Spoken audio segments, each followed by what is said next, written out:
Колеги, გთხოვთ დავიკავოთ ადგილები. სტომა განახლებულია.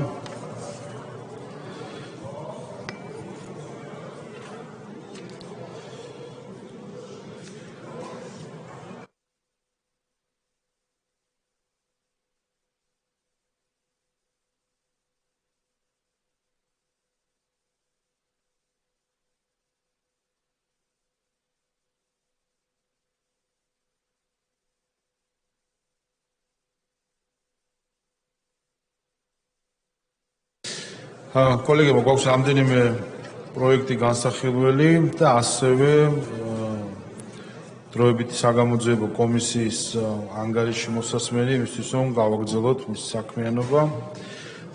გთავაზობთ, რომ დავიწყოთ დროებითი საგამოძიებო კომისიის ანგარიშით და შემდეგ გავაგრძელოთ უკვე კანონპროექტებით და ბიუჯეტის პროექტებით. 25 საკითხი 2003-2012 წლებში მოქმედი რეჟიმის ამ რეჟიმის პოლიტიკური თანამდებობის პირებისა და პოლიტიკურ პარტიებში გაერთიანებული მოქმედი და ყოფილი თანამდებობის პირების 2003 წლიდან დღემდე საქმიანობის შემსწავლელი საქართველოს პარლამენტის დროებითი საგამოძიებო კომისიის მიერ გაწეული საქმიანობის შუალედური ანგარიში.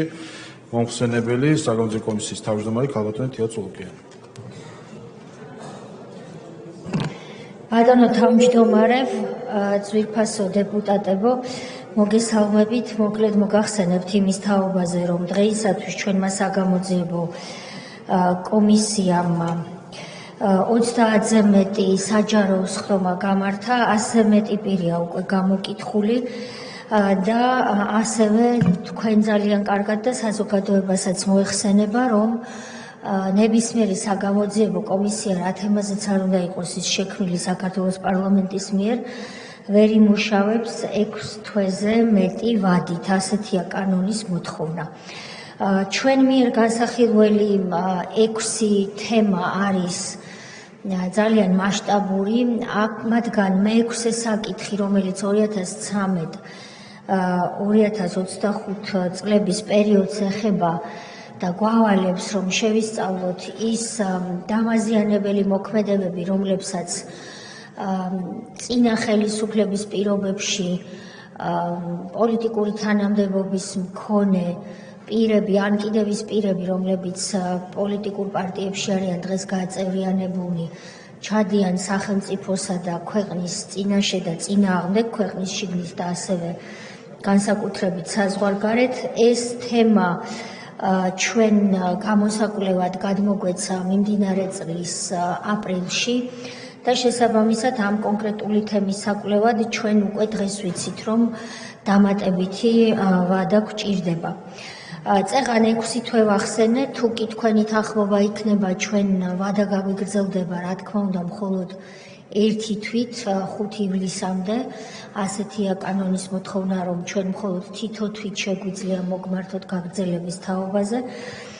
თუ რაიმე განსაკუთრებული წინაღობა არ იქნა, კომისია არ ვარაუდობს, რომ მე-6 თვით გაგრძელების მოთხოვნით მოგმართოთ, თუმცა ამას დღეს ვერავინ იტყვის დამაჯერებლად, იმიტომ რომ სამუშაო ჯერ კიდევ წინაა. მე დღეს უნდა ავხსნა ის ერთი კონკრეტული თვე, რასაც ვითხოვთ დამატებით, რაში გვჭირდება. პირველი უკვე მოგახსენეთ, ეს არის 2013-2025 წლების პერიოდის კვლევა. საჯარო სხდომის ფარგლებშიც ჩვენ არაერთი პირი გვეყოლება გამოსაკითხი. ასევე ის 5 საკვლევი თემა, რომელიც პარლამენტმა განგვისაზღვრა, ეს გახლავთ მკვლელობები, წამება არაადამიანური, მოპყრობა ან და სასჯელი, ბიზნესის რეკეტი, კორუფცია, მედიის თავისუფლება და 2008 წლის აგვისტოს ომი.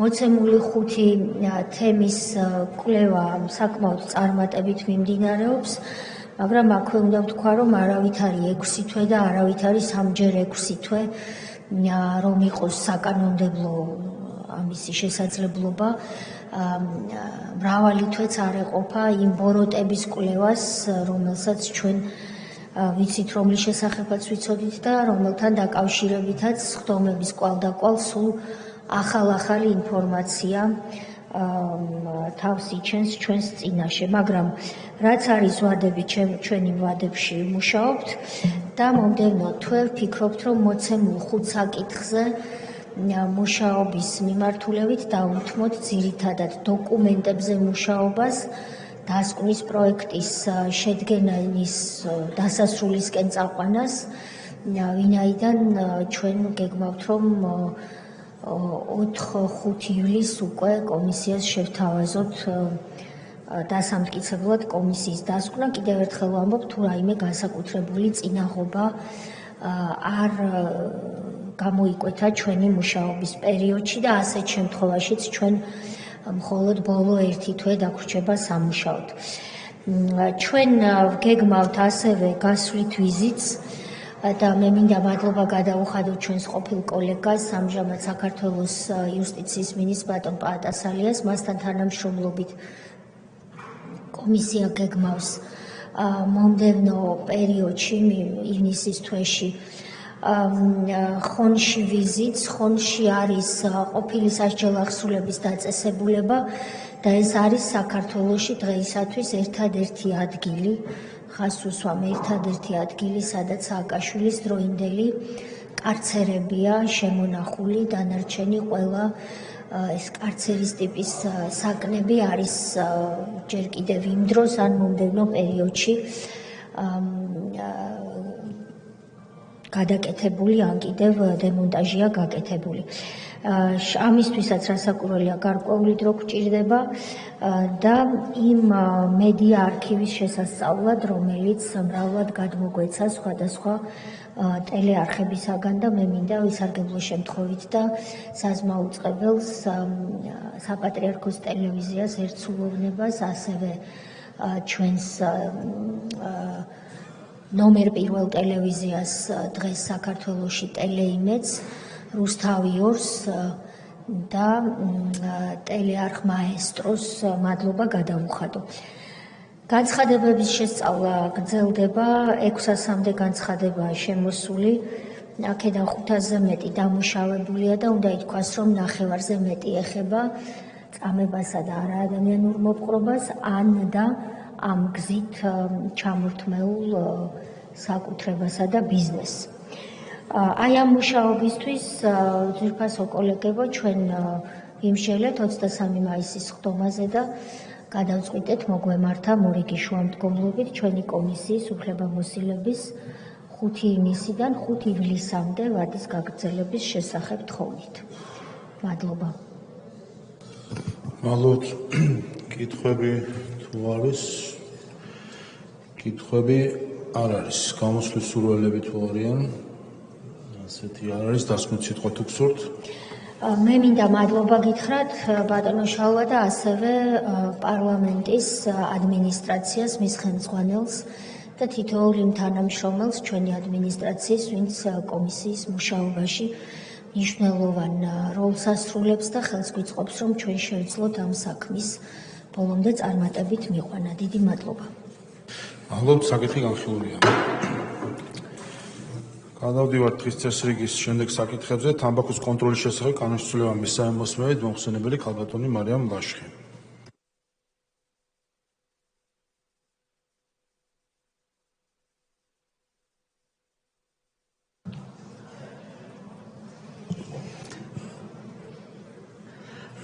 მოგახსენებთ, რომ მესამე მოსმენით წარმოგიდგენთ თამბაქოს შესახებ საქართველოს კანონში ცვლილებებს, აღნიშნულთან დაკავშირებით ცვლილებები არ განხორციელებულა. მადლობთ, რედაქციულ ხასიათის შენიშვნები თუ არის, ასეთი არ არის. დასკვნის სიტყვა თუ გსურთ? არა, მადლობა. მადლობთ, საკითხი განხილულია. შემდეგი უმაღლესი განათლების შესახებ კანონში ცვლილება მესამე მოსმენით მომხსენებელი განათლება ბოდიში. გამოსვლები აქ არ არის, რატო ერთხელ მესამე მოსმენა. უმაღლესი განათლების შესახებ კანონში ცვლილება მესამე მოსმენით კენჭისყრის წინ შემიძლია მოგცეთ პროცედურისთვის დრო. განათლების მეცნიერების სახელმწიფო მინისტრის მოადგილე ბატონი გიორგი ჯინჯარაც. კენჭისყრის წინ შემიძლია მოგცეთ პროცედურისთვის დრო. მესამე მოსმენით წარმოგიდგენთ უმაღლესი განათლების შესახებ საქართველოს კანონში ცვლილების შეტანის თაობაზე საქართველოს კანონის პროექტს. წარმოდგენილ კანონპროექტში მეორე მოსმენის შემდეგ ცვლილება არ განხორციელებულა. ალბათ რედაქციული ხასიათის შენიშვნები არ არის, დასმით სიტყვა თუ გსურთ? არა, მადლობა მხარდაჭერისთვის. ალბათ საკითხი განხილულია. შემდეგი დადგენილების პროექტი საქართველოს ცენტრალური საარჩევნო კომისიის 2026 წლის ბიუჯეტის პროექტის დამტკიცების შესახებ მომხსენებელი ბატონი პაატა კუჟინაძე.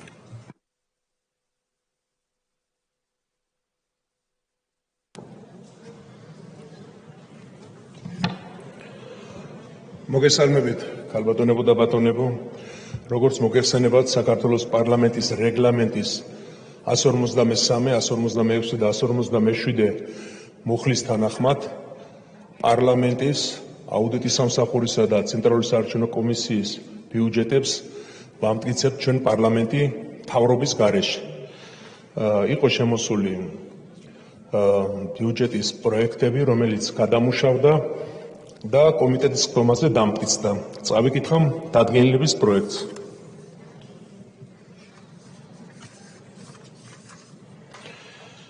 საქართველოს ცენტრალური საარჩევნო კომისიის 2026 წლის ბიუჯეტის პროექტის დამტკიცების შესახებ. ცენტრალური საარჩევნო კომისიის კოდია 0600. ბიუჯეტი წარმოდგენილია 43.455.000 ლარის ოდენობით, რაც ასე ნაწილდება. კოდი 0601 საარჩევნო გარემოს განვითარება 33.077.000 ლარი. კოდი 0602 საარჩევნო ინსტიტუციის განვითარებისა და სამოქალაქო განათლების ხელშეწყობა 1.696.000 ლარი. კოდი 0603 პოლიტიკური პარტიების დაფინანსება 8.972.000 ლარი. ალბათ კითხვები თუ არის? კითხვები არ არის, გამოსვის სურვილები არ არიან, დასკვნით სიტყვა თუ გსურთ? არა, მადლობა. ალბათ საკითხი განხილულია. შემდეგი ასევე თქვენი წარმოსადგენია პარლამენტის დადგენილების პროექტის სახელმწიფო აუდიტის სამსახურის 2026 წლის ბიუჯეტის პროექტის დამტკიცების შესახებ. მადლობთ. სახელმწიფო აუდიტის სამსახურის 2026 წლის ბიუჯეტის პროექტის დამტკიცების შესახებ. სახელმწიფო აუდიტის სამსახურის კოდია 0500. ბიუჯეტი წარმოდგენილია 26.906.000 ლარის ოდენობით, რაც ასე ნაწილდება. კოდი 0501 სახელმწიფო აუდიტის სამსახურის აპარატი 25.823.000 ლარი. კოდი 0502 საჯარო აუდიტის ინსტიტუტი 1.083.000 ლარი. ალბათ კითხვები თუ არის? კითხვები არ არის, გამოსურველები არ არიან, დასკვნით სიტყვა თუ გსურთ? არა, მადლობა. ალბათ საკითხი განხილულია. და ბოლო საკითხი არის საქართველოს პარლამენტის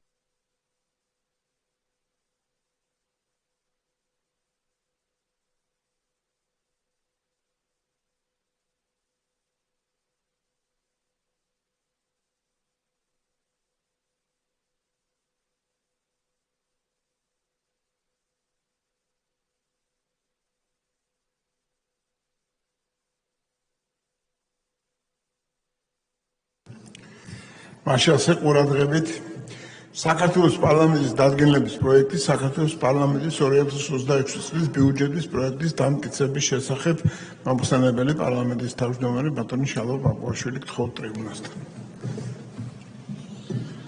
მადლობა ბატონ თავმჯდომარე, წარმოგიდგენთ საქართველოს პარლამენტის 2026 წლის ბიუჯეტის პროექტს, რომელიც შემუშავებული იქნა რეგლამენტის მოთხოვნათა შესაბამისად, კერძო ჩართული იყო ყველა სტრუქტურული ერთეული პარლამენტის, შეთანხმებულია პარლამენტის ხაზინადართა საბჭოზე, განხილულია საფინანსო საბიუჯეტო კომიტეტის ხდომაზე და წარმოგვიდგენია ახლა თქვენს წინაშე. რამდენიმე მონაცემი რომ გაგაცნოთ, 2026 წლის ბიუჯეტის პროექტის მთავარი პარამეტრები უცვლელია 2025 წლის დონეზეა შენარჩუნებული, კერძოდ ბიუჯეტის საპროგნოზო მოცულობა შეადგენს 91.5 მილიონ ლარს. შრომის ანაზღაურების ნაწილში აქაც არ ითვალისწინებს მოქმედი კანონმდებლობის შრომის ანაზღაურების საბაზისო კოეფიციენტის ცვლილებებს, 47.7 მილიონ ლარი არის განსაზღვრული. აქვე გეტყვით, რომ არის ეკონომია 6.5 ლარის, იმ პარლამენტის წევრების ასე ვთქვათ, უფლებამოსილების შეწყვეტის ხარჯზე, რომელიც 59 წევრი, რომელმაც მოგმართა უფლებამოსილების შეწყვეტაზე, ასე რომ მიმდინარე წელს ეკონომია ამ ხრივ შეადგენს 6.5 ლარს. საქონელსა და მომსახურებასაც შეეხება ასევე 250,000 ლარი არის ეკონომია საწვავთან დაკავშირებით, ასე რომ ამ ხრივ ეკონომია ქონდა 25 წელს. საქონლის და მომსახურების მუხლი დაგეგმილი არის 31 მილიონი ლარის ოდენობით. ამ მუხლში ასევე გათვალისწინებული არის სტაჟორთა პროგრამა, რომელიც ამოქმედა საქართველოს პარლამენტში და ამჟამად წარმატებით მიმდინარეობს და ჩვენ გვინდა რომ გავაგრძელოთ ეს პრაქტიკა და მივცეთ შესაძლებლობა ახალგაზრდებს, სტუდენტებს, რომ სტაჟირება გაიაროს საქართველოს პარლამენტში. უცვლელად არის დარჩენილი გრანტების და სოციალური უზრუნველყოფის მუხლები, შესაბამისად 0.15 და 0.9 მილიონი ლარის ოდენობით. შეეხება სხვა ხარჯებს, აქ 4.35 მილიონი ლარი არის გათვალისწინებული. კაპიტალურ ხარჯებსაც შეეხება გათვალისწინებული 6.7 მილიონი ლარი, სადაც შედის როგორც შენობის რეაბილიტაცია, გამაგრებითი სამუშაოები, ასევე განსაკუთრებით გვინდა რომ გავამახვილოთ ჩვენი ყურადღება IT და სხვა ტექნიკური აღჭურვილების ინფრასტრუქტურის მოდერნიზებაზე. ასე რომ ეს არის ის ძირითადი მონაცემები, რომელიც აქვს პარლამენტის ბიუჯეტს 2026 წლისთვის. მადლობა. დიდი მადლობა, მაგრამ შალვა. შეკითხვები თუ გვაქვს? ქალბატონ მარიამ ლაშხი. დიდი მადლობა ბატონო შალვა. ერთი კითხვა მაქვს ბიუჯეტთანაც არის დაკავშირებული.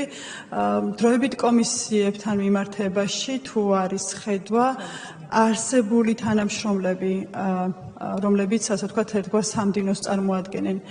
ცალკე განყოფილება იყო საბჭოების ფარგლებში, ახლა როგორი ხედვა არის და ასევე მნიშვნელოვანია, რომ კომისიისათვის გამოყოფილი ბიუჯეტი იყოს უშუალოდ აქტივობებზე ორიენტირებული და თანამშრომლები ცალკე, ასე ვთქვათ, მათი თანამშრომლების ხელფასებიდან რო არ მოხდეს თანხების, ასე ვთქვათ, ათვისება. თუ არის გათვალისწინებული ცალკე განყოფილებების შექმნა კომისიის თანამშრომლებისათვის და ასევე ბიუჯეტი იქნება ეს კომისიის აქტივობების შესაბამისად წინასწარ განსაზღვრული და წარდგენილი, თუ რაიმე სხვა ხედვა არის ამასთან დაკავშირებით. დიდი მადლობა. შეკითხვები აღარ არის, გთხოვთ გასცეთ. კი ბატონო, რაც შეეხება ამ კითხვას, თქვენ იცით რომ ჩვენ ახალი რეგლამენტით, რომელიც 1 ივლისს შევა ძალაში, დროებით კომისიებს, გვინდა რომ დროებით კომისიები უფრო აქტიურად გამოვიყენოთ, მათ შორის გამოვიყენოთ ნაცვლად უკვე გაუქმებული საბჭოების, საპარლამენტო საბჭოების. მიზეზი საპარლამენტო საბჭოების გაუქმებისა მათ შორის იყო ის, რომ გახლავთ კონსტიტუციით გაუთვალისწინებელი საპარლამენტო ზედამხედველობის ინსტრუმენტი, რაც თავის მხრივ არ ვიყავით ამით ცვლად მართალი კონსტიტუციასთან, ასე რომ ვთქვათ, და თავის მხრივ საპარლამენტო საბჭოები გარკვეულწილად კვაზი კომიტეტები იყო, რომელიც რეგლამენტში იყო გაწერილი, ამიტომ მისთვის აპარატისთვისაც ცალკე განყოფილება იყო შექმნილი პარლამენტის აპარატში. ჩვენი მიდგომა ახალი არის ის, რომ იქნება როგორც არის დროებით კომისიებთან დაკავშირებით, კერძო დროებით კომისიებს შექმნის შემდეგ საჭიროებებიდან გამომდინარე გამოეყოფათ ბიუჯეტი, რომელშიც ასევე იგულისხმება ექსპერტი იქნება თუ სხვა, ასე ვთქვათ, დამხმარე ადამიანური რესურსის საჭირო, მათი შრომით ხელშეკრულების აყვანის შესაძლებლობა, ასე რომ იქნება ცალკე გამოყოფილი ბიუჯეტი და შრომით ხელშეკრულებით დასაქმებული პირები, რომლებიც იქნებიან აპარატის თანამშრომლები, თუმცა არ იქნება ცალკე განყოფილება, ასე ვთქვათ, დროებითი კომისიების მომსახურების, ასე რომ ვთქვათ, სადაც მუდმივად იქნებიან დასაქმებული ადამიანები და სხვადასხვა დროებით კომისიას მოემსახურებიან. ყოველი დროებით კომისია მისი საჭიროებიდან გამომდინარე დააკომპლექტებს, ასე ვთქვათ, აპარატს, რომელიც საჭირო იქნება ამ კომისიისთვის. ამისი მაგალითი არის დროებით საგამოძიებო კომისია, რომელიც ახლა ფუნქციონირებს, ზუსტად აი ეს სისტემა ვრცელდება დროებით კომისიის, სხვა დროებით კომისიებიც. კაპიტამარიამ დაზუსტება ხო არ გნებათ რა იმას. დიდი მადლობა. შეკითხვები მეტი არ არის, გამოსვლების მსურველები ოპოზიციიდან, უმრავლესობიდან არ არიან, რამე სხვა არ დაამატებთ ბატონო. მადლობა ხალხო ჩვენთვის. დიდი მადლობა, საკითხი განხილულია.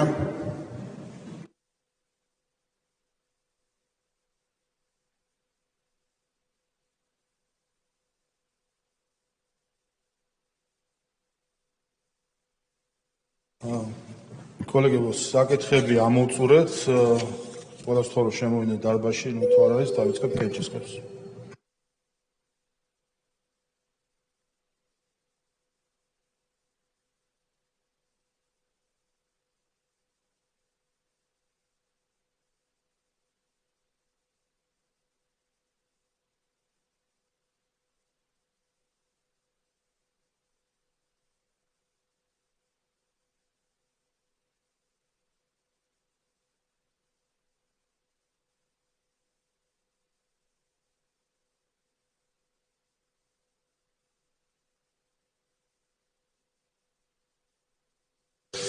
მოემზადოთ რეგისტრაციისთვის. გთხოვთ ჩართოთ რეგისტრაციის რეჟიმი.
რეგისტრაცია გაიარა პარლამენტის 99 წევრმა, კვორუმი არის, გადავდივართ კენჭისყრებზე. პირველი საკითხი არის საქართველოს კანონის პროექტი თამბაქოს კონტროლის შესახებ. თუ გსურთ, კი ბატონო. ბატონ დიმიტრი ხუნდაძეს რომ ჩავართოთ კენჭისყრაზე. ბატონო შავალ, დიდი მადლობა ამ შესაძლებლობისათვის. ჩვენი დამოკიდებულება თამბაქოს კონტროლის შესახებ კანონის შესაძლებლობებთან დაკავშირებით არის პრინციპულად მკაცრი, ჩვენ რა თქმა უნდა მხარს არ დავუჭერთ და ეს ჩვენი დამოკიდებულება არის არგუმენტირებული. ზოგადად მინდა გითხრათ, რომ თამბაქოს კონტროლის შესახებ კანონი, რომელიც მე-9 მოწვევის პარლამენტში მივიღეთ, ემსახურებოდა ორ ძირითად სიკეთეს. ეს იყო ის, რომ თამბაქოსაგან თავისუფალი გარემოს შექმნისათვის შეგვეწყო ხელი და ასევე რომ წეველთა რაოდენობა ქვეყანაში, რომელიც საკმაოდ მაღალია ეხლაც, რომ შეგვემცირებინა და ასევე დაგვეცვა პასიური მწეველების უფლებებიც, რომ მათ ეს ზიანი არ მიიღოთ. ეხლა ჩვენ ნელ-ნელა ამ სიკეთეებს, რომელსაც საკმაოდ პოზიტიური შედეგი მოიტანა დღემდე და ეს პოზიტიური შედეგი ვფიქრობ უნდა გაგრძელდეს, ნელ-ნელა ვაციცკრით ამ სიკეთეებს. ეს არ არის პირველი შემთხვევა, მაგრამ ეხლასთან თავარი არგუმენტები რაც არის ჩამოთვლილი, მათგან პრაქტიკულად არც ერთი არა მისაღები. ის რომ თქვათ, მისი მომხმარებელი არის ძირითადად ერთი სეგმენტი და მცირე ჯგუფი, ეს აბსოლუტურად გაუგებარია. ეხლა უარყოფითი გავლენის მქონე პროდუქტი თუ მისი დაშვება და გავრცელება ისევ და გავსაზღვროთ, მცირე ჯგუფი მოიხმარს მას თუ დიდი ჯგუფი, მე ვფიქრობ თითოეული მოქალაქის სიცოცხლე და ჯანმრთელობა არის დასაცავი და მეორე არგუმენტიც, რომ თითქოს ეს ბიუჯეტის შენატანი ამით გაიზრდება, ვფიქრობ, რომ შესაძლოა მცირედით გაიზარდოს, მაგრამ პარალელურად მოიმატებს ჯანდაცვის დანახარჯები, იმიტომ რომ ჯანმრთელობის ზიანი საკმაოდ დიდია და ქვეყანაში საბედნიეროდ ჯანმრთელობაზე დანახარჯების უდიდეს ნაწილს იღებს სახელმწიფო. ისე რომ მე ვფიქრობ, ეს არასწორია, ამიტომ ჩემი ფიქრი დაფიქსირდება წითელ ღილაკზეც და მე ვთხოვდი სხვებსაც, რომ გაითვალისწინონ არა მხოლოდ ჩვენი ხალხის ძალის პოზიცია, არამედ პარლამენტში ყოფი ექიმი დეპუტატების და ასევე ჯანდაცვის კომიტეტის უარყოფითი დასკვნა ამასთან დაკავშირებით. და ასევე მომავალში პერსპექტიული თხოვნას მექნება, რომ ამ დიდ მიღწეულ სიკეთეს ნელ-ნელა ნუ გამოვაციცკრით იმ პოზიტიურ, ასე ვთქვათ, საკანონმდებლო ჩანაწერებს, რასაც პოზიტიური შედეგი აშკარად მოაქვს, იმიტომ დღეს ამ კუთხით ვითარება პოზიტიურად არის შეცვლილი. მადლობა. მადლობა. კოლეგები, ხა ჩვენ განხილვაში არ შევიდეთ. ბატონ სოზო თქვენ არ სურთ როგორც თქვენს გსურთ? შემდეგ ბატონ ვლადიმერ ბოჟაძე, შოთა ბერეკაშვილი. კარგით, სოზო სუბარი. განხილვაში არ შევდივართ, უბრალოდ მგონია რომ აბსოლუტურად არასწორი მიმართულებით მივდივართ.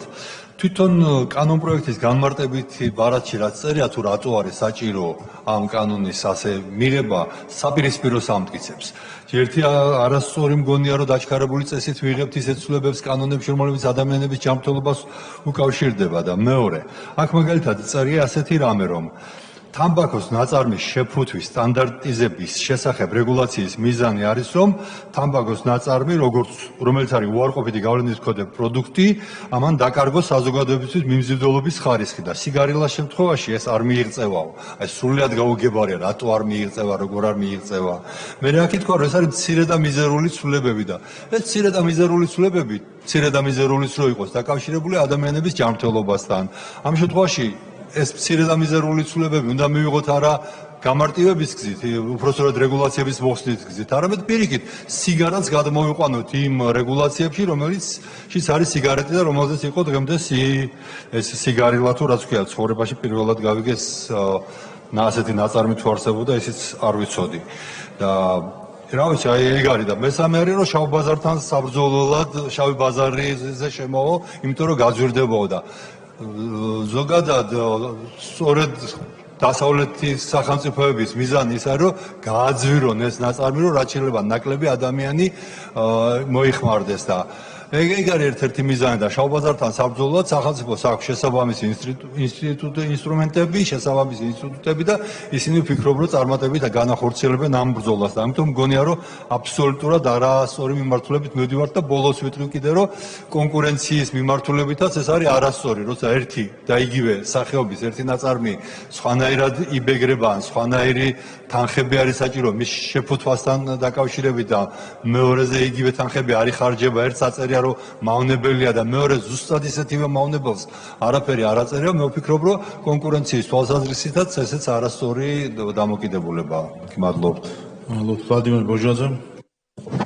მადლობა ბატონო თავმჯდომარე, მე უმაღლესი განათლების შესახებ მინდა კანონს გამოვეხმაო, რომ ნამდვილად მნიშვნელოვანი გადაწყვეტილება იქნა მიღებული ამ კანონის მიღებით, რადგან ის სპორტსმენები, რომლებიც არაერთხელ ასახელეს ჩვენი ქვეყანა, როგორც ინდივიდუალურ, ასევე გუნდურ სახეობებში, მრავალჯერ ააჟღერეს ჩვენი ქვეყნის ჰიმნი და აპრიელის საქართველოს დროშა, ნამდვილად იმსახურებენ ამ ჯილდოს და მინდა გითხრათ, რომ ძალიან კარგი დადებითი შეფასებები მოყვა ამას სპორტულ სამყაროში და მნიშვნელოვანია, რომ გაჩნდა გარკვეული ინიციატივები, რომლებიც დამატებით კონსტატაციებს საჭიროებენ როგორც სპორტის უნივერსიტეტთან, ასევე სპორტის და განათლების სამინისტროსთან. ამიტომ კოლეგებს მინდა ვთხოვო, რომ დღეს ამ რედაქციით უყაროთ კენჭი, მხარი დაუჭიროთ ამ მნიშვნელოვან გადაწყვეტილებას და სხვა ინიციატივებზე მომავალში ვიმსჯელოთ აუცილებლად. მადლობა.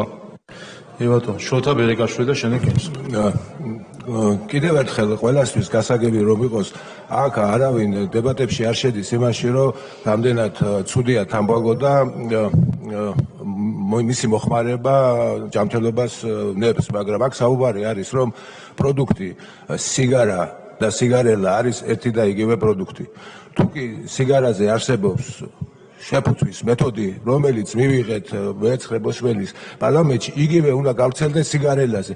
აქ არის უბრალოდ, ხო, და თუკი ეგ უკვე სხვა ინიციატივა, თუკი ვინმეს უნდა რომ სიგარასაც იგივე შეფუთვის მეთოდი ქონდეს, როგორც სიგარეტს, ეს უკვე სხვა თემაა. აქ საუბარი არის, რომ თუ ერთი და იგივე პროდუქტია, ხო, კოლეგებო, სწორად რომ ყველასთვის გასაგები რომ გახდეთ. თუ რაღაც არის ერთი და იგივე პროდუქტი, ერთი და იგივე რეგულაცია უნდა წერდებოდეს. ხო, და ასე უცელდება ევროკავშირის არაერთ ქვეყანაში, რადგან ეს არის ერთი და იგივე პროდუქტი და აქ საუბარი და დებატები იმაზე, რომ რაღაცა მავნებელია, გასაგებია და პირველი მომხრე მე ვარ, რომ რაც შეიძლება მეტი შეზღუდვა იყოს სიგარეტის, სიგარელას თუ სხვა მსგავსი მავნებელი ნივთიერების მოხმარების. ხო, მაგრამ სწორად გამიგეთ, აქ საუბარია, რომ ერთი და იგივე პროდუქტს უნდა ქონდეს ერთი და იგივე რეგულაცია. მადლობა. მადლობთ. გადავდივართ კენჭის ხევზე. კენჭი ეყრება კანონის პროექტს თამბაქოს კონტროლის შესახებ კანონის ცვლილების შეტანის თაობაზე. მესამე მოსმენით გთხოვთ ჩართოთ კენჭისყრის რეჟიმი.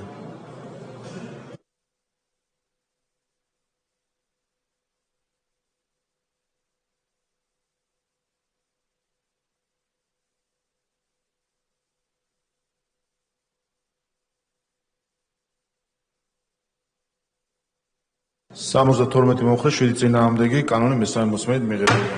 შემდეგი უმაღლესი განათლების შესახებ კანონის ცვლილება მესამე მოსმენით გთხოვთ ჩართოთ კენჭისყრის რეჟიმი.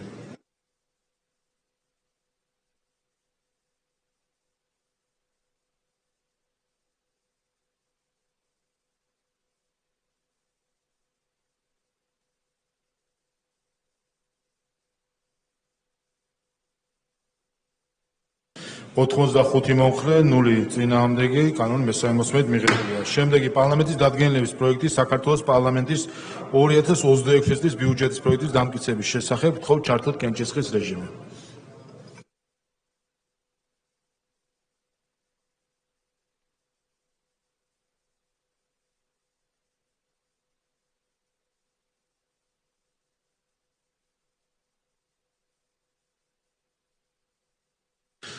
ოთხმოცდაოთხი მომხრე, 0 წინააღმდეგი დადგენილება მიღებულია. შემდეგი პარლამენტის დადგენილების პროექტი ცენტრალური საარჩევნო კომისიის 2026 წლის ბიუჯეტის პროექტის დამტკიცების შესახებ გთხოვთ ჩართოთ კენჭისყრის რეჟიმი.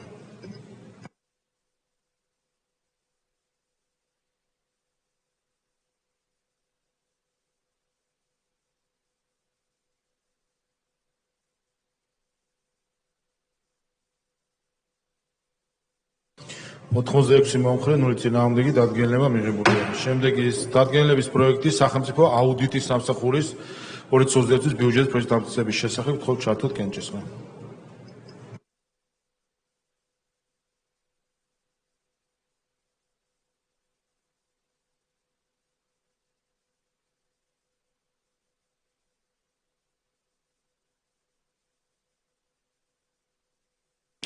ოთხმოცდაშვიდი მომხრე, 0 წინააღმდეგი დადგენილება მიღებულია და ბოლოს საკითხი საქართველოს პარლამენტის დადგენილების პროექტი 2013-12 წლებში მოქმედი რეჟიმის, ამ რეჟიმის პოლიტიკური თანამდებობის პირებისა და პოლიტიკურ პარტიებში გაერთიანებული მოქმედი და ყოფილი თანამდებობის პირების 2003 წლიდან დღემდე საქმიანობის შესწავლის საქართველოს პარლამენტის დროებით საგამოძიებო კომისიის უფლებამოსილების ვადის გაგრძელების შესახებ გთხოვთ ჩართოთ კენჭისყრის რეჟიმი.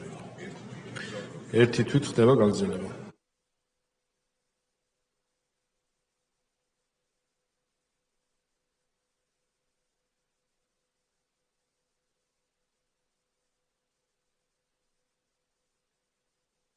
ოთხმოცდაექვსი მომხრე, 0 წინააღმდეგი დადგენილება მიღებულია. კოლეგებო, ამით ამოვწურეთ მიმდინარე კვირის დღის წესრიგის საკითხები. ჩვენ მომავალ ამ კვირის დარჩენილი პერიოდი და მომავალ კვირა არის საკომიტეტო საქმიანობისთვის ბიუროს სხდომასთან დაკავშირებით მოგვიანებით გაცნობებით, როდის დაიკეკება დღევანდელი სხდომა და პლენარული კვირის სხდომებით დახვეულია.